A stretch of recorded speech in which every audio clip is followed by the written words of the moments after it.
Alright guys, we're back here today. It is February 10th. So, usually in PA around this time we have some snow. But lately we've been in a little bit of a warm streak here.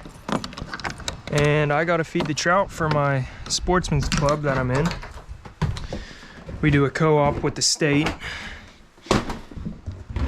So we have 3 different locations we raise trout at.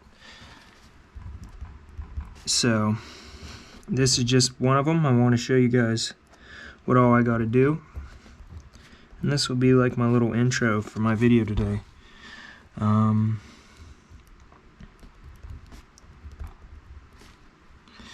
Let's see. It was 50 degrees.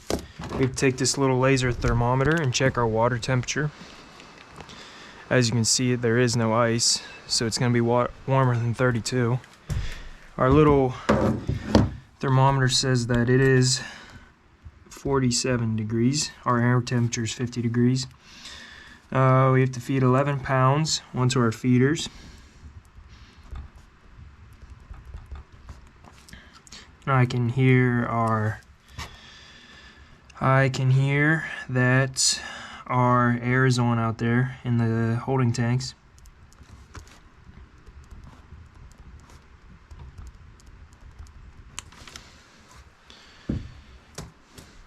So 11 pounds, it's 5.5. Each one of these scoops is 1 pound, so we need 5.5 of these per bucket.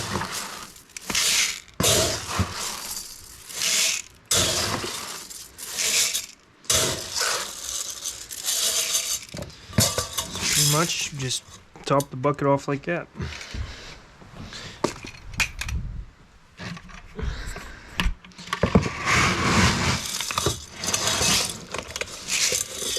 And there we go.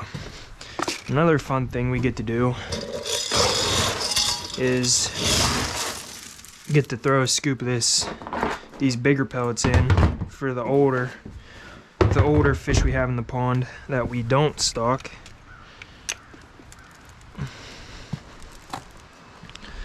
Which I don't know if you can pick any of them out. There's two nice rainbows right here real close to the bank.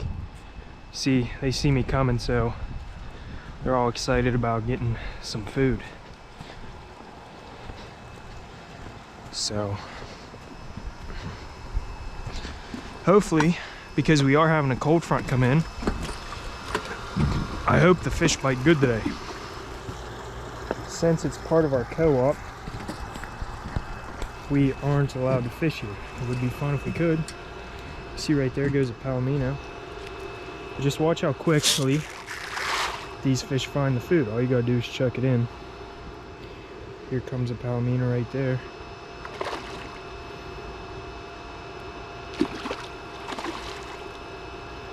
This is definitely one of my favorite parts of feeding on Saturday mornings.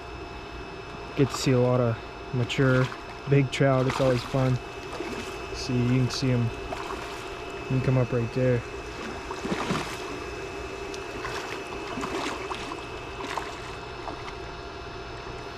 It's definitely very cool.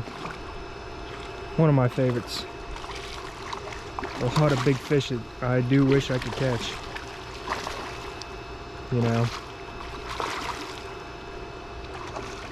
I really think if you had a net when they come up like real close right here, I really think that you could just scoop them up, at least some of them. There's a really big rainbow right there.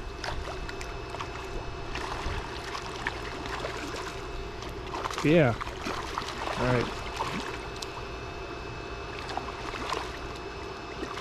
Well, the trout are eating good today, so let's hope that there's some wild trout eating good today and there's some bass eating good today, because that's really what we're after. I'm gonna stop and I'm gonna fish a couple places downstream where this runs out, and I might go over to the pond. I want to show you guys a trick today. So yeah, let's feed the trout that we plan on stocking, which are in here.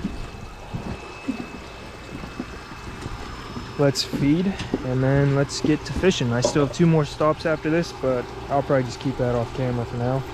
So yeah. So, with it being February and pretty much winter, as you can see, there's still a little bit of snow here. But today, with winter time being here, I want to show you the power of thinking small. Usually people say to think big, you know, dream big. Not in wintertime fishing. You pretty much want to think maybe as little and as slow as possible, if that makes sense. Let's show you what I'm talking about here. I'm not sure that there's any fish in this section of stream right here. But, you know, it doesn't hurt to try. I just got a little maple in there. Just got a little map on my ultralight here, and of course the freaking thing doesn't want to spin. But you got to look for sections of deeper water, just like this little run right here. There we go. Oh, there's creek chubs in here. Those are always fun to catch, I guess. I don't know, better than not catching nothing. But like I said, this isn't our only stop for the video today. It's just something I wanted to try. We're gonna walk up the side of this bridge. I just wanted to cast up through here a couple times to see if there's anything hungry in here.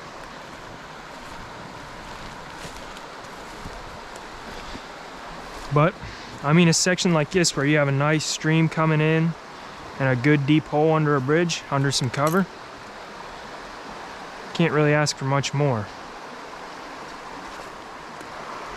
But I am just using this little size 0 Mep Agla. It is one of my favorite lures when it comes to spinners, other than some Joe's flies, but I'm pretty biased towards Joe's flies.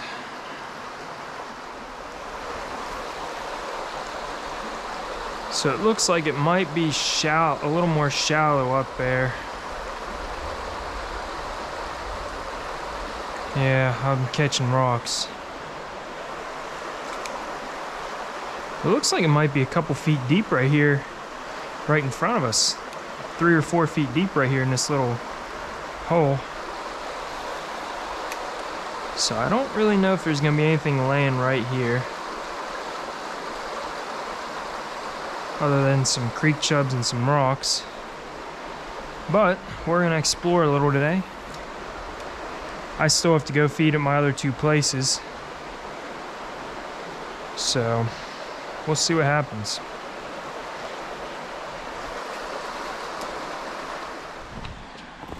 All right, so our next little spot is gonna be a piece of undercut with a mountain laurel over top of it, or a rhododendron bush, whatever you want to call it. But something you have to look for when you're looking for trout fishing spots. Yeah, a lot of people like to fish sections of moving water, which there's nothing wrong with that. But me personally, I like to look for spots right up there where it's nice. There's a nice place for the trout to sit. They don't have to use too much energy up. And you know, that's what a lot of fish do right now this time of year, is try to find good deep places where they don't gotta use a lot of energy, because they don't want to use a lot of energy because it's cold.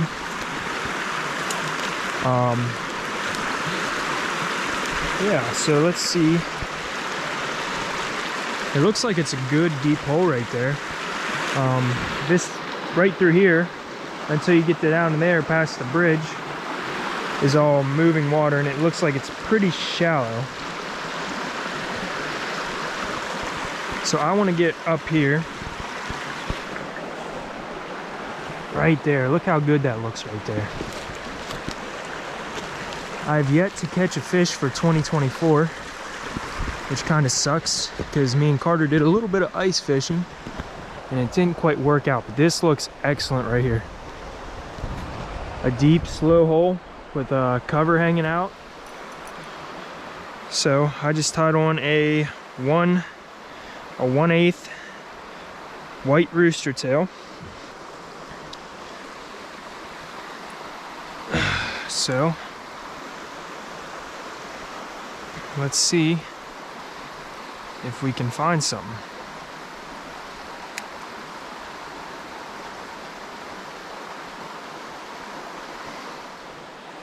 All right, third time's a charm. I tied on this little freaking, I don't even, it's a size 1 Joe's fly. It's the smallest one they make. I just want to kind of get it in up in one of these little rolls right here and see if I can just let it sink down and start running it.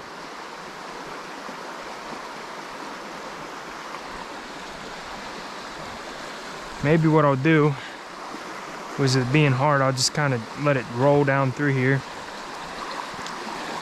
I probably already spooked this hole if there is any fish in here.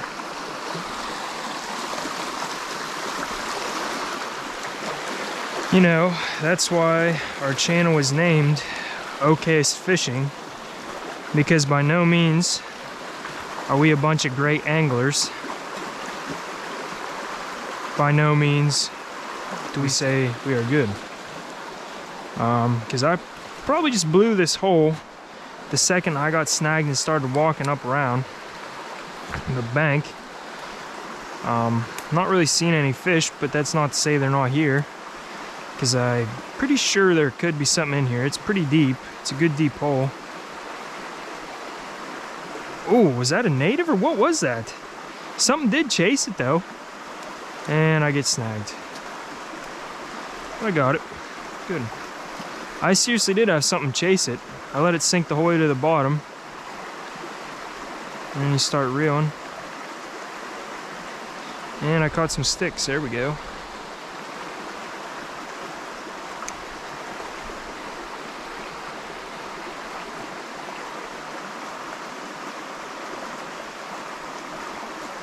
So there it is again. It just hit it. I got it. Little creek chub. 2 years in a row. 2 years in a row, my first fish was a creek chub. What are the chances of that? You know, usually where there's a stream, a creek chub could live in, it's usually also good enough for trout. And there went another Joe's fly. Cool. Well, I'd say I might tie something else on and move downstream. I got another Joe's fly tied on because, you know me, I love my Joe's flies, but oh, freaking junk.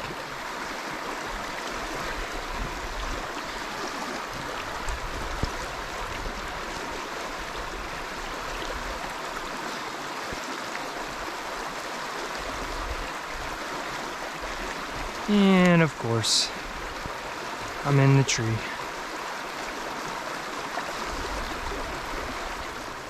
Let's get down here like that. Oh, I just missed another creek chub. It's a native. No, it's a native. Oh my gosh.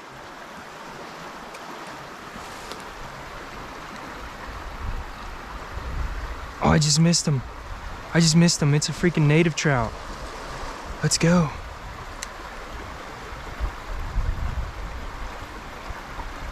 I got him. I got him now. I lost him right there at the bank. Oh my gosh. And I'm in the... Okay, it's out, it's out, it's out. Man. That would have been awesome. Alright, so I just tied this Joe's fly back on. This is a 3.5 right here. It's a big step up from a number 1, but it'll actually get to the bottom where these trout sit, and it shouldn't get pushed around as much by the current. Might be, I think they'll be able to handle this though. Let's get back down under these trees. There it is, I got one. Nice. That's another freaking creek chub. Oh, are you kidding me? I should have brought my net down.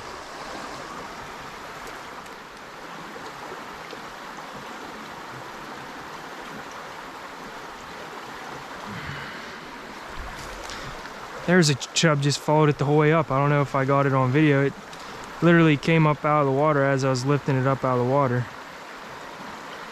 There he is again. Jig it. See, he wants to eat it. I don't know if you guys can see that right there. See, it must be the one I lost earlier. Because I got him now. Come here. Come here. I really don't want to lay fish like this on the ground. There's 2 of them for the year. All right, so we're back out here at the pond. Earlier, I was saying about the power of fishing small, the power of thinking small when it comes to fishing in the wintertime. I stole my ultralight here, my little Mr. Trout reel, but I have my 3.5 Joe's fly on. I just want to show you guys kind of how that works for bass. I might make myself out to be a liar today because they might not bite, but who knows. Off my previous experiences, a lot of times in the winter I do pretty good with a spinner, you know. That's what I catch a lot of my bass on. I just saw the other day that Ben Milliken caught a very, very big bass on a jig with a minnow, and I know in a lot of the tournaments this time of year they use small lures to catch their big bass, you know. It's wintertime. These fish are not very active, especially up here in the north where we have colder waters. So let's get camera on. Let's get rolling. Let's see if we can catch something today.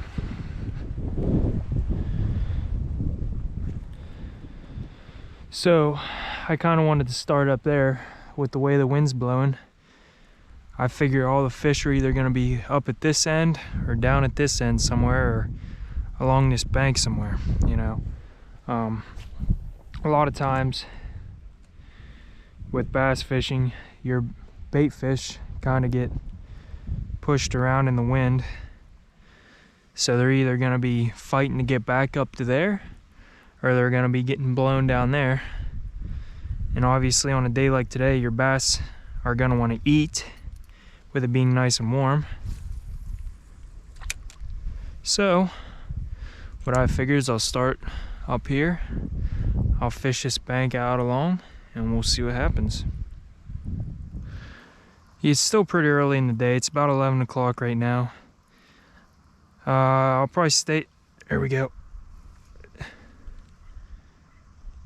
See what I was saying? Hit right at the bank. It's not a super big one, but I mean, if you truly do want a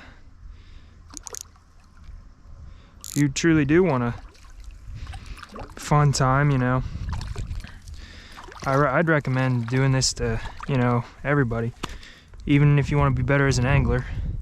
This is just seriously just like a small little 1 pound bass, just a little guy. So, but still, look at that. Back in the drink he goes. I'm trying to keep it up out of this algae too.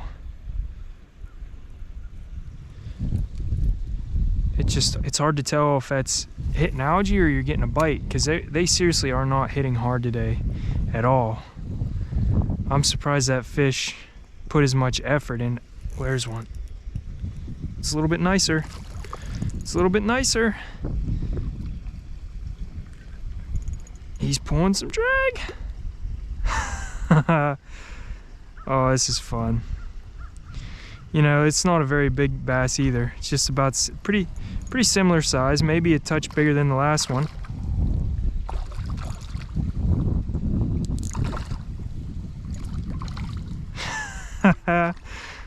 That's the power of fishing small. It's a one pound, 1.5, 2 pound fish. Once again, you just kind of gotta let them tire themselves out. Come here, buddy.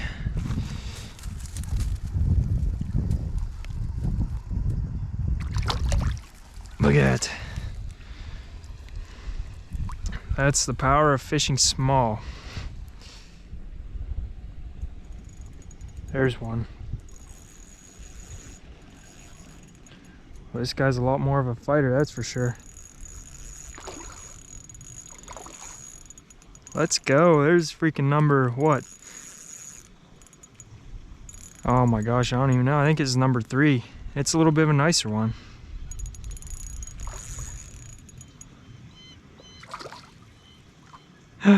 Let's go, baby.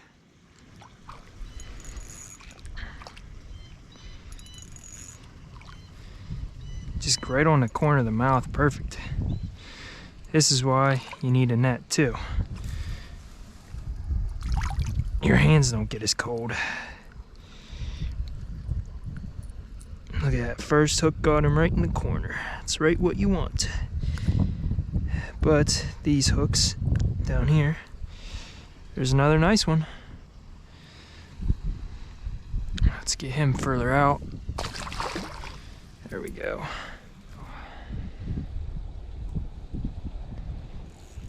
There's one. I don't think I have them hooked very good. Uh-oh, get out of the trees.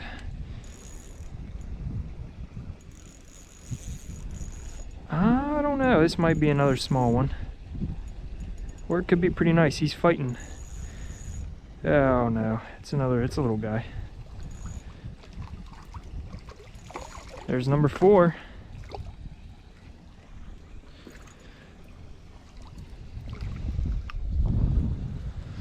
Come here, brother. Oh, something's been after this guy here. Come here. Look how red these gills are. Something's been after this guy here. And I'll show you how I see that.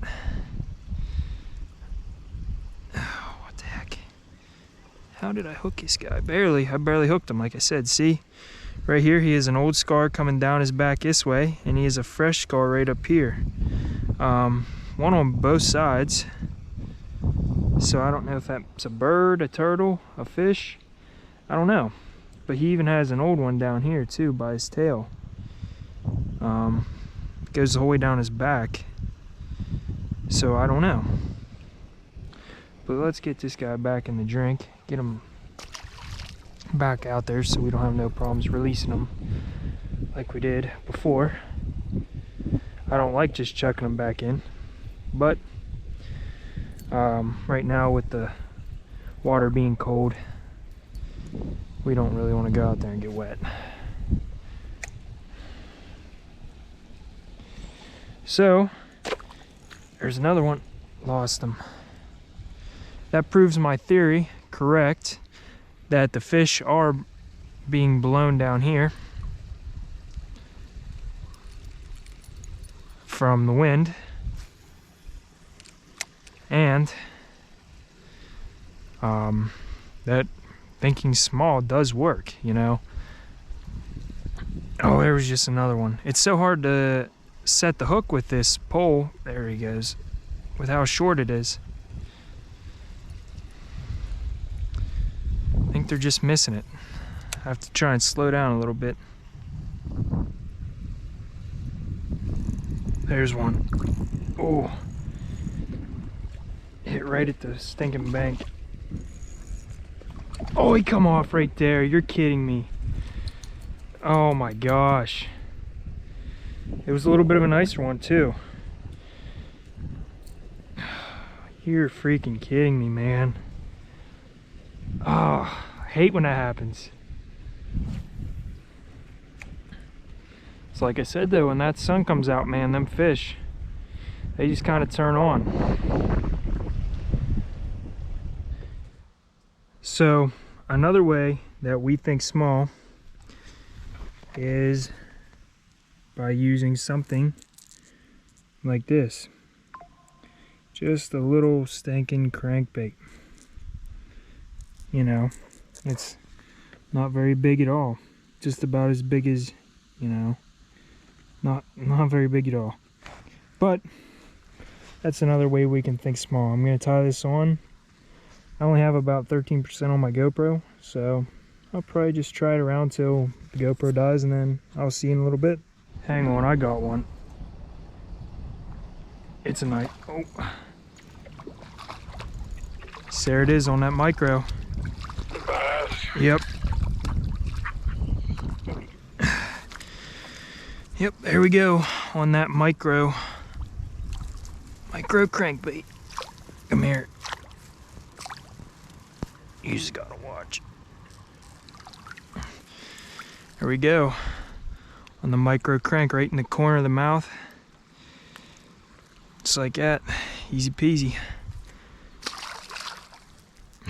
Alright, so I kind of just wanted to wrap up the video here about thinking small. So at the time of recording my outro right now, they just finished up the BASS Elite Tournament at Toledo Bend, and believe it or not, the majority of the fish, the big bass that they're catching, 7, 8, 9 pounders, were being caught on a jig size roughly 2 or 3 inches big.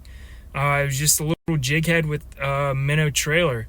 You know, right now these fish aren't really aggressive. They're very slow, like I said before. Yeah, they're just going. You can see on their live scope that they're just going and putting these jig heads right above the fish. And yeah, that's all they're doing, is just thinking small. But it worked. I showed you. And you can go back and watch videos from these wintertime bass tournaments recently where that's all they're doing, is just a small minnow with a jig head. Alright, that's it. Easy. Thanks, guys. If you could subscribe, give a like, even leave a comment. Give us some video ideas or something you guys want to see. I'd greatly appreciate it. Just remember, think small.